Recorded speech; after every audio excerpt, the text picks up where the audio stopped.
I am doing a little rave about the Dave Chappelle special, as many people have.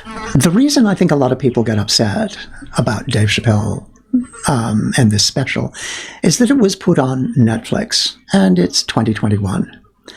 We've had a pretty horrible year in terms of transphobia everywhere, and people are kind of tired of it, and they also tired of seeing comedians just do these stupid, unfunny, transphobic jokes, basically making fun of the existence of trans people. Like, this has been going on for ages. I've got a couple of clips from Natalie Wynn, ContraPoints, that she did after one of the Ricky Gervais thing. It's a clip called The Darkness, and is excellent. And she talks about the fact that people aren't really so much offended by the jokes, in a snowflake sort of term. I think a lot of trans people, it takes an awful lot, the amount of offensive stuff that gets thrown their way every single day means most of them have pretty thick skins. And at the same time, you don't really want to see major public figures with huge platforms putting out transphobia. And this transphobic jokes by comments comes up every so often, periodically, frequently. And every so often you get a really high profile comedian doing it. And I'll just put on this clip by ContraPoints. Because I've always identified as a chimp, right? Well, I am a chimp. If I say I'm a chimp, I am a chimp. Pre-op, but... and don't ever dead name me. Don't ever call me Ricky Gervais again. From now on, you call me Bobo. Does he also identify as an attack helicopter? Does he realize he is doing a meme from 2014 on stage in a $20 million comedy special? My issue with this joke is that, apart from being extremely passé and overdone, it also doesn't make sense unless you ignorantly believe that trans women are delusional men. And even then, it's just not very funny. But am I offended by the joke? Well, I think it's ignorant, misinformed, unoriginal, and not very funny. And as a great comedian named Ricky Gervais once said, to me, an offensive joke is one that's lame, badly delivered, and not funny enough. So by that measure, yes, I'd say this I identify as a chimp bit is pretty offensive. Okay, well, here she talked about the fact that Ricky Gervais's joke was just not funny. It was lame. It was stupid. And she wasn't offended by the humor. She was offended by the lack of humor in the transphobia. I mean, the transphobia is offensive in itself, but when it's done with no humor, she goes on here. Draw person 3. You think no one should be allowed to joke about trans people. I invented joking about trans people. Ever heard of the mouthfeel? I'm that tran. That's right. If I die tomorrow, my legacy will be that I applied wine-tasting terminology to fellatio, and I accept my destiny. Look, half my job is telling jokes about trans people. I live for trans jokes. I just don't think cis people are very good at telling them, because they don't know enough about trans people to know what the funny things are. And being transgender is honestly the perfect topic for comedy. Like, you used to live as one gender, and then you became a different gender. Every single thing about that, it's absolutely hilarious.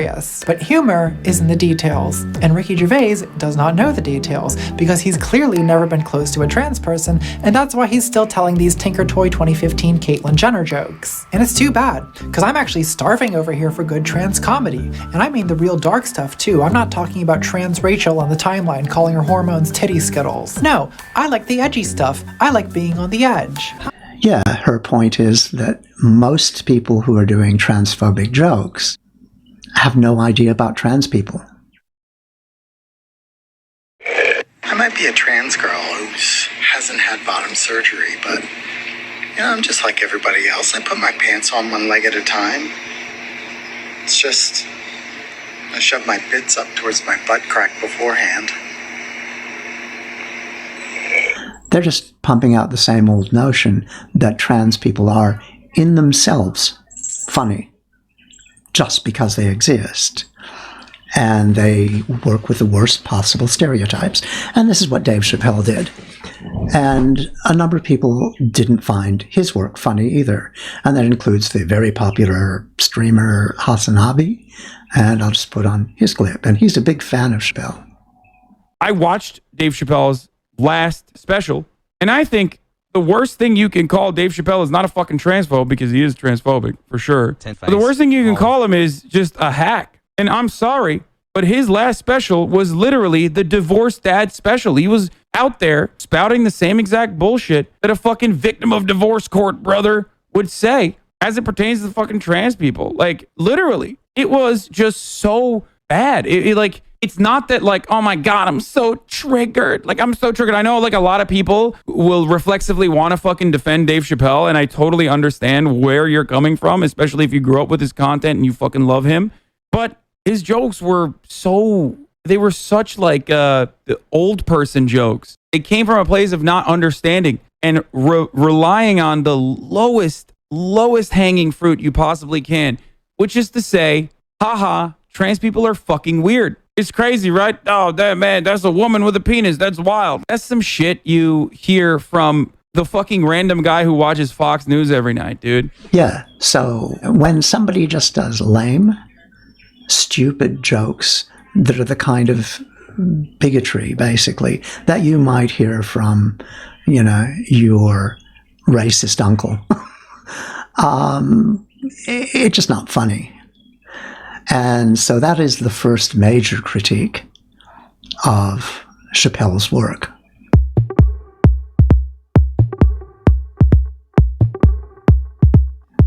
Okay, so the next issue is this so-called nuance thing about gay people and LGBT community having some special privilege that Black people don't share. And this clip from Miss Peppermint, who's a drag queen, she was there with Bob the drag queen, talking about false equivalency is really pertinent here. Really good at drawing false, what do you call it? False equivalencies. Equivalencies. Yeah, so like, for example, he did this thing a while back. I'll never forget this. I remember being like, it's like he'll trick you into thinking that what he said actually made sense, but then you step back, you're like, that didn't make sense. He did this thing where he goes, I'm gonna just say warning to everyone. I'm about to use some very salacious language. I'm just trying to quote this joke that he told. Trigger warning. Please do not take a clip of this and take it out of context, y'all. Yeah. Because we will ignore it. So Dave Chappelle was on his show, back when he had the Dave Chappelle show, which I was a huge fan of. And I still get a big tickle out of the show. So really, I never had really Showtime. It's very funny. I think it was Comedy Central, I think. I don't remember. I think it's Comedy Central. I didn't have that. Anyway, so Dave Chappelle would say the N-word a lot. He'd say nigger a lot on this show, like a lot on this show. And one time he wanted to say faggot. And then someone from like Standards and Practices called him and was like, hey, you can't say faggot on this show. I'm so sorry, but you just can't say that.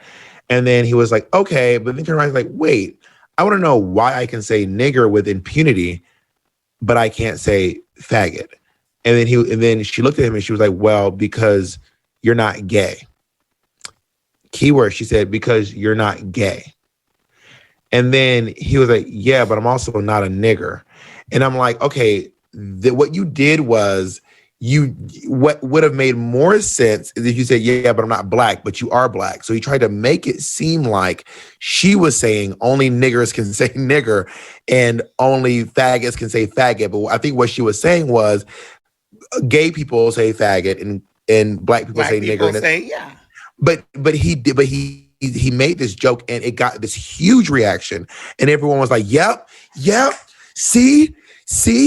And I was like, but Mary, you didn't nail that. Like you really tricked people into thinking that you just dropped some knowledge when in fact you didn't. That's what he does. And he did it with this special. And the way that he ended it, the last thing he said was, and I want to say, stop punching down on my community. And I was like, who is he talking to? Like, who is he talking to? Do you remember that? That was like the last thing he said. Of course I remember stop that. Punching down. As Bob said there, false equivalency is where you try to make two things that are not equivalent.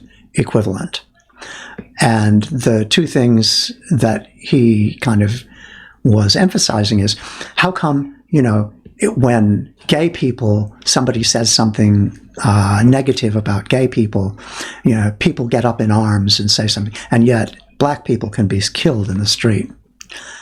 Well, anybody who knows anything about my channel or Trish's channel knows that we're certainly not friends to racism, but there is a definite false equivalency here.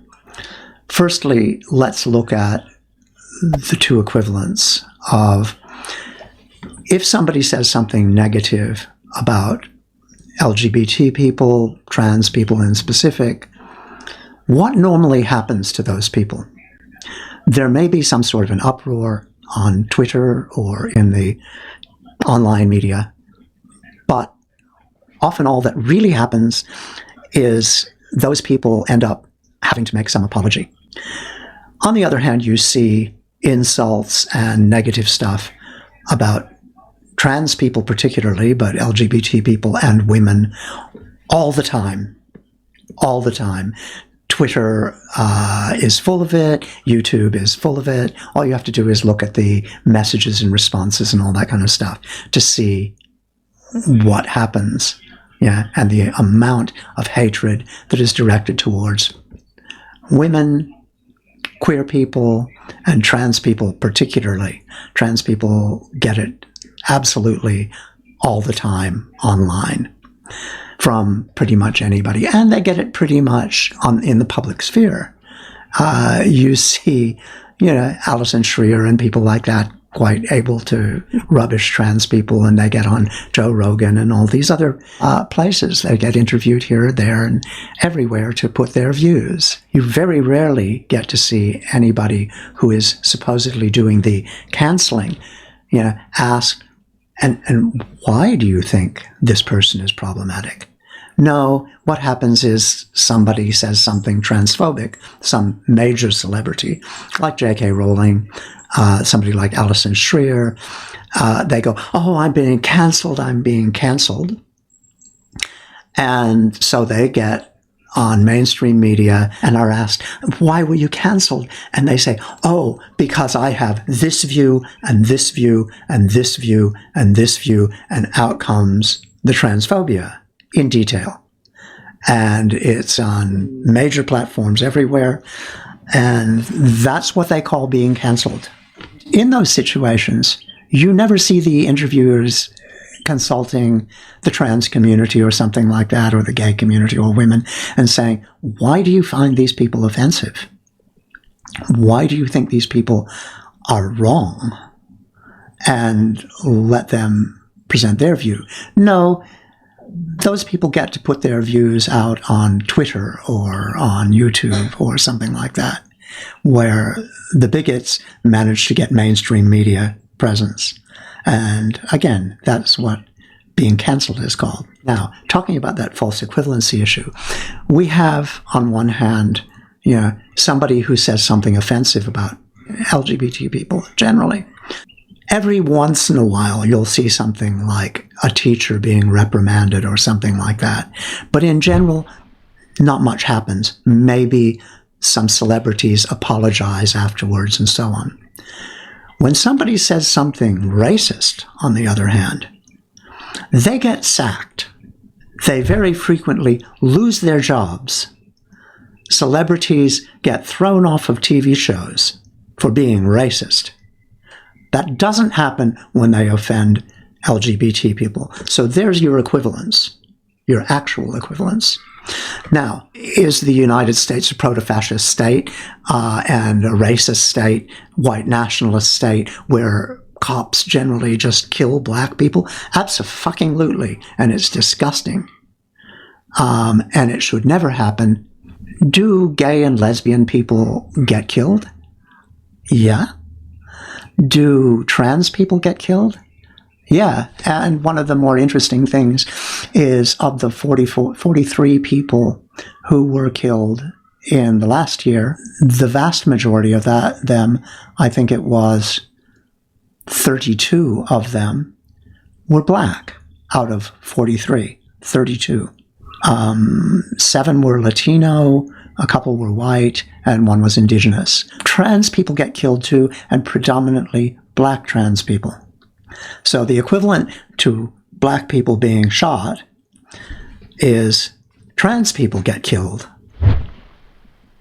Yeah, and yeah, fewer of them get killed, but that's because there's a hell of a lot fewer of them to start out with.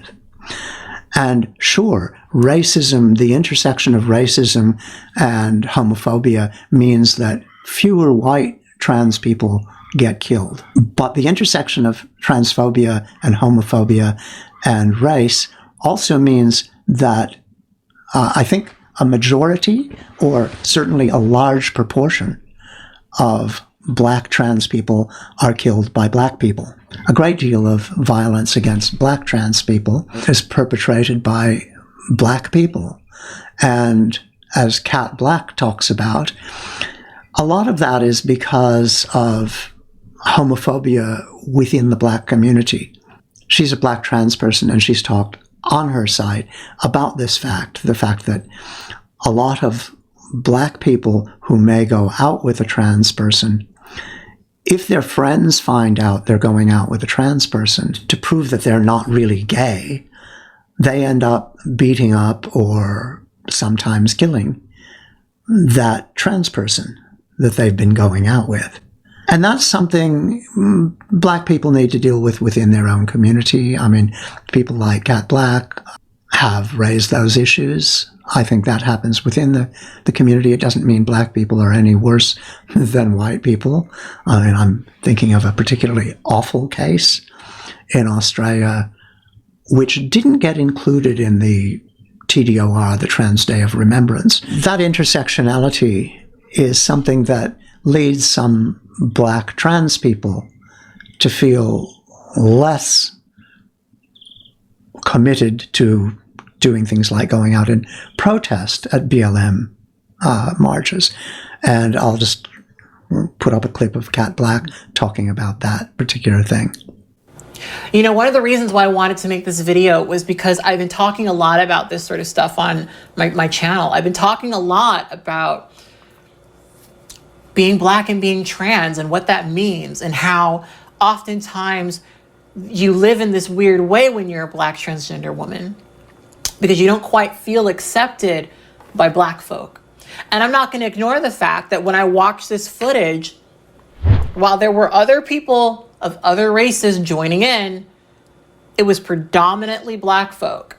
So after this video was posted to social media and the story started going around, it was really disheartening to see that even when it's filmed on camera, people will still disrespect trans women. When Shade Room reposted this story, you just go to the page, right? Just go to the page. You will find comment after comment after comment calling these women men, saying that they deserved it. And the Shade Room is a predominantly black-led website. It's a predominantly black media website.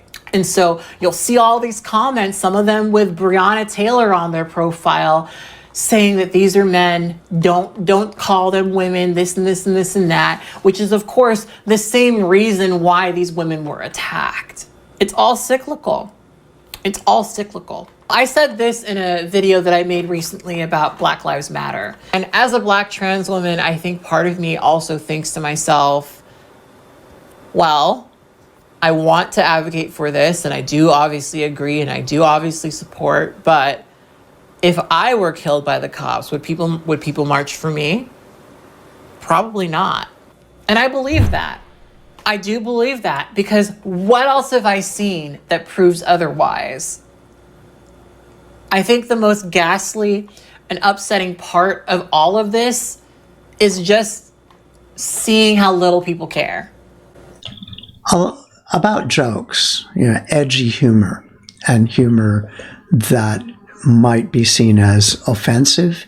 Dave Chappelle is well known for having, used black people in his humor and making fun of aspects of black culture. Now, I'll just say, trans comics do the same thing. Trans comics mostly make fun of being trans.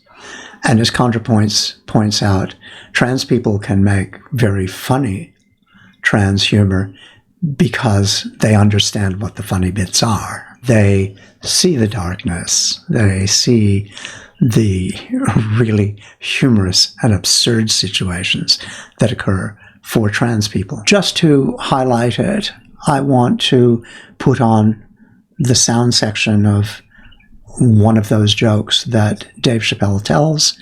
I've just got the sound on because I understand otherwise there would be copyright problems and I would get in trouble from YouTube. Hopefully that will be enough. And then I gotta go to the restroom. So I excuse myself from my family. I go to the men's room. Now I'm standing at the urinal taking a leak. And this is what this law is gonna do. And suddenly, a woman walks into the men's room. I'm gonna be like, that's strange. And then she stands shoulder to shoulder with me at the urinal. I'm gonna be like, bitch, what's going on with you? And then she hikes her skirt up and pulls a real live meaty dick out. And what do you think I'm gonna say? Thank God she's in here with me. At least now I know my family's safe. No, I'm not gonna feel that way at all. I'm gonna feel very uncomfortable. I would feel better if it was a man with a vagina that backed up to the urinal next to me.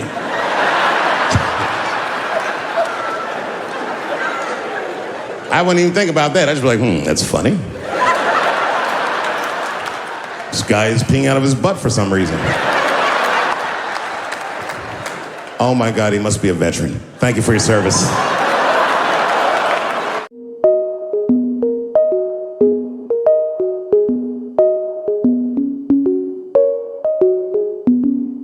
This clip makes clear that Dave Chappelle has basically not really made a joke. He's created a situation. And let's have a look at that particular situation. He's a good guy, sitting in a bathroom, and in comes this man in a dress who comes up to the urinal and pulls out her big meaty dick, talking about ignorance and the lack of anything. I mean, first off, it plays absolutely into the tropes that trans people are just a guy, a trans woman is just a guy in a dress with a big meaty schlong. Yeah. And that they have no real issue that the trans person walks up to a urinal.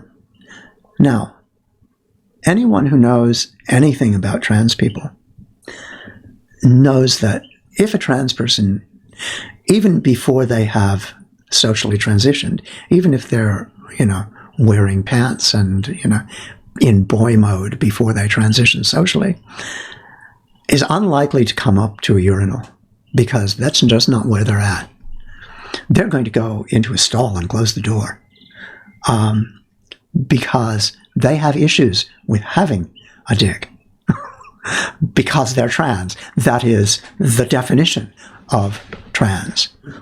And so to present it that way shows that you know zero about trans people. And I don't believe Dave Chappelle's friend Daphne ever walked into the boys' bathroom, to the urinal, and to have a piss. So for him to present that, basically that is the joke. There is no punchline. It's situational comedy. And the situation is something out of some 50s thing where, somebody says, well, I'm a guy, really, like some girl turns out to be a guy. And that's just not funny. And what it does is reinforce every negative stereotype about trans people that anyone has. It reinforces the notion that trans women are just pretending they're some guy in a dress with a whole masculine self-confidence and all of that kind of thing. It's just not true. And anyone who knows actual trans people knows it's not true. The question is, does Dave Chappelle actually know any kind of trans people really? He talks about his friend Daphne. And I have to say there's something about that story that sits very much like racists saying, well, I got a black friend, and they don't mind these things that I say. It sits in exactly the same kind of place.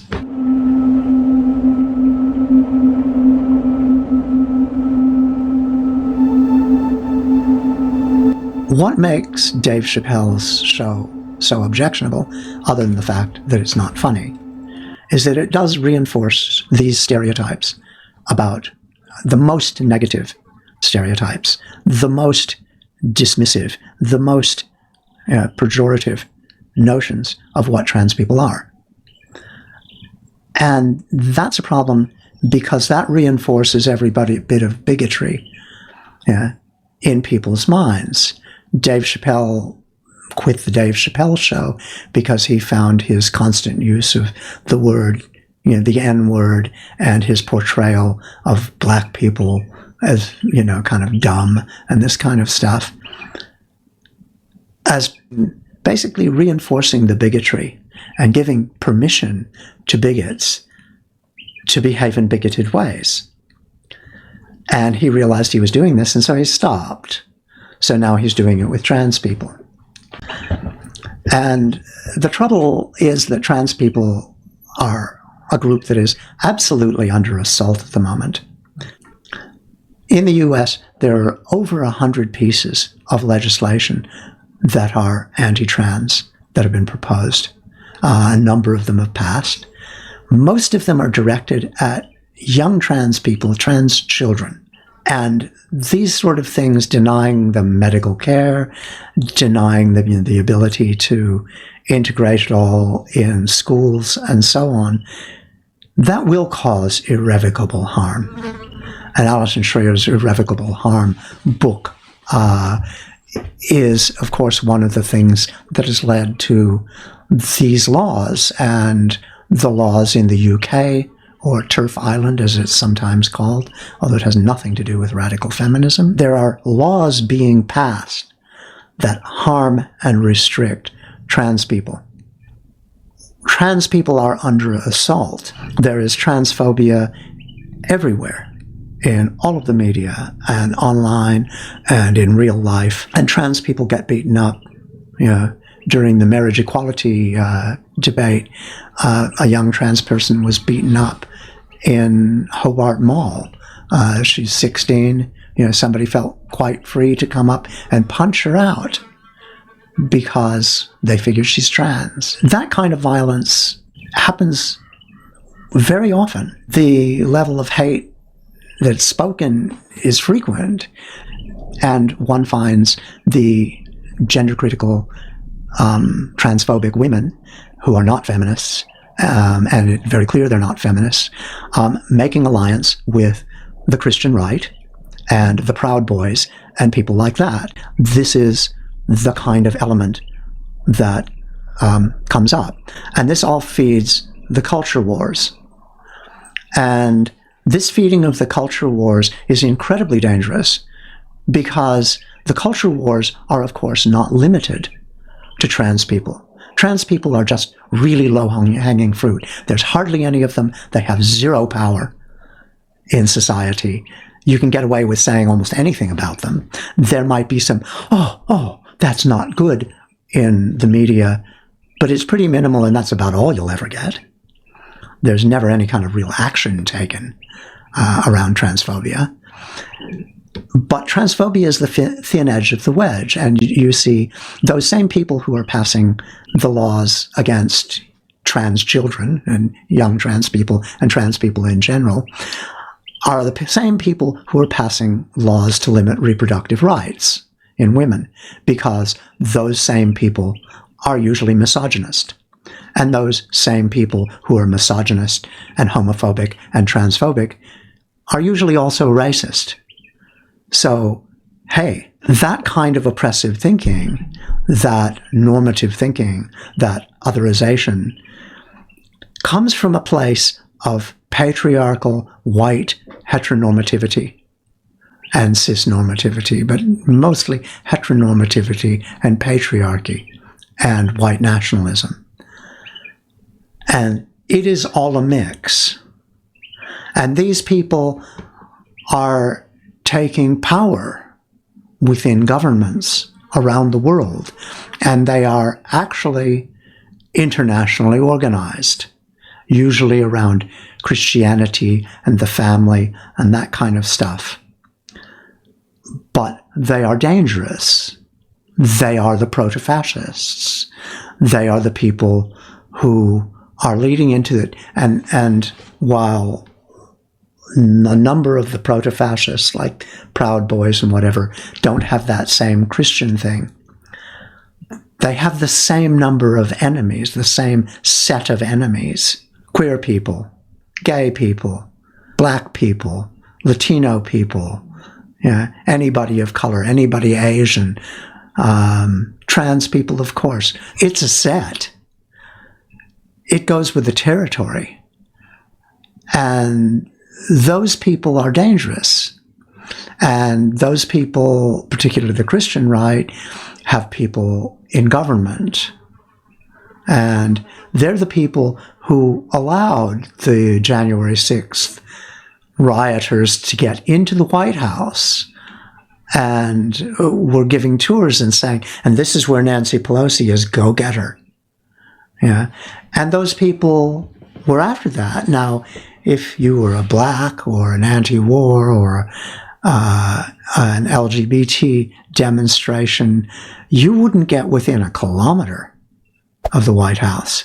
And there would be police with water cannon, dogs and tanks and all the rest of that stuff, firing rubber bullets and possibly real bullets. Those people, the up-and-coming equivalent to the brown shirts, those people were allowed right into the building. Those people were allowed to smash the windows of the Capitol and invade the legislative chamber and, troop around with pretty much impunity. People need to ask questions about that. You need to understand that, there's a lot of people in government who were on side with those people, who would have been very happy to have a coup at that moment. Those people are the enemy. And the problem isn't with, between black people and queer people. Both of them are otherized. Both sets of people are victimized. Both people are in the line of fire, and so are women, because patriarchy. And you see the same people who are doing the anti-trans legislations are the one who are doing the anti-abortion legislations. And it's not a mistake. And people need to start being intersectional. And when you get somebody like Dave Chappelle coming out and doing a special like this, which is not only transphobic, but divisive, where he is pitting the queer community against the black community, whose side is he on? Who does he serve in his actions? What do his actions serve? And this is the problem. And this is why Dave Chappelle's special is particularly problematic. Anyway, that's all I needed to say. I hope people think about this stuff. There's plenty of stuff about Dave Chappelle out there. Have a look. I hope that some of the black channels I've seen think twice about this. Oh yeah, he's right. Queer people are just all white. They're not. That's another stereotype. I'm sorry, there's plenty of black queer people. There's plenty of queer people of all ethnicities. That doesn't make it okay to target those people. And as someone said, I'm trying to think, I think it was Bob the drag queen and Miss Peppermint, the trans community is a diverse community. It's a microcosm. So you get homophobic trans people, you get racist trans people, just like you get homophobic black people and transphobic black people and misogynist black people. And the thing is, we're all people, and equality is equality. And it doesn't serve the majority of us in end-stage capitalism to be fighting each other. It serves the powers that would like to distract from the fact that they are sucking up all of the benefit of all of our work, all of the value added and all of the value that people put in through their work to almost everything. And people are getting poorer and poorer. Our quality of life is generally declining. And the rich are getting phenomenally richer.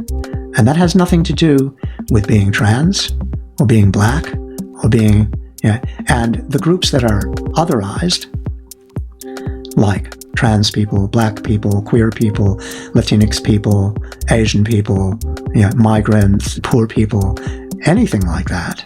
All of these people who are being otherized are people who should be working together, because they are the people who are being targeted by the white cishet group who currently hold power. And all of that does is serve the very, very rich. We need solidarity, love to all of you.